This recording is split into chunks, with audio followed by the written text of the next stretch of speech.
এই land port, এই সড়ক বন্দর বন্ধ কেন?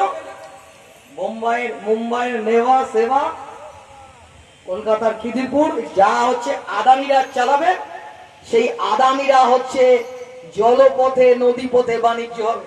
হাজার হাজার শ্রমিকের জীবন জীবিকা ধ্বংস হয়ে গেল, হাজার হাজার শ্রমিকের জীবন জীবিকা ধ্বংস হয়ে গেল। একদিকে যেমন এই গোপালনগর বনগাঁ শস্যের জন্য, ফসলের জন্য বিখ্যাত, এইখানে এই রাস্তায়, গোপালনগরের রাস্তায় দেখেছি চোখের সামনে পটল ফেলে দিয়েছেন কৃষকরা, পটল ফেলে দিয়ে রাস্তায়, সেই পটল ফেলে দিয়ে পুড়িয়ে বলছেন যে পটল বাজারে এত টাকা দামে বিক্রি হয়, আমরা পটল চাষ করে 1 টাকাও পাচ্ছি না।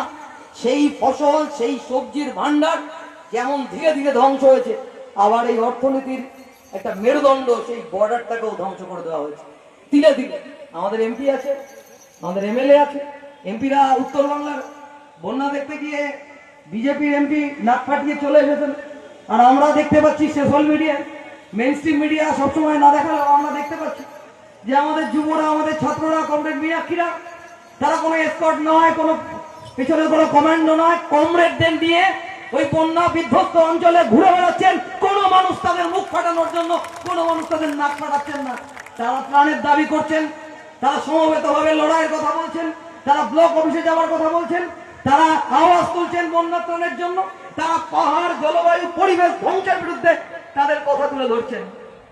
আর আমাদের বনগাঁ বর্ডার যখন ধ্বংস হয়ে যাচ্ছে, সবজির ভান্ডার বনগাঁ যখন ধ্বংস হয়ে যাচ্ছে, কিছুদিন আগে আমরা পথ হাঁটলাম ইছামতি নদী, যে ইছামতি নদীর শুধু নাব্যতা নষ্ট হয়ে গেছে তা না, ইছামতি নদী ছোট একটা খাড়িতে পরিণত হয়েছে।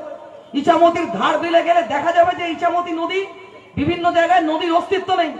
যেখানে জাহাজ চলার কথা, নদী চলার কথা, সেই ইছামতি, সেই ইছামতিতে নোংরা ফেলে সেই ইছামতি ধ্বংস হয়ে গেছে। সেই ইছামতির পুনরুজ্জীবনের জন্য আমরা রাস্তায় হাঁটলাম, অনেক সংগঠন, অনেক মানুষ, অনেক কোনো ঝান্ডা নেই, সকলে মিলে ইছামতি বাঁচাও মঞ্চ তৈরি করে আমরা দেখলাম যে ইছামতি ধ্বংস হয়ে যাওয়ার জন্য 3 ফসলি জমি 1 ফসল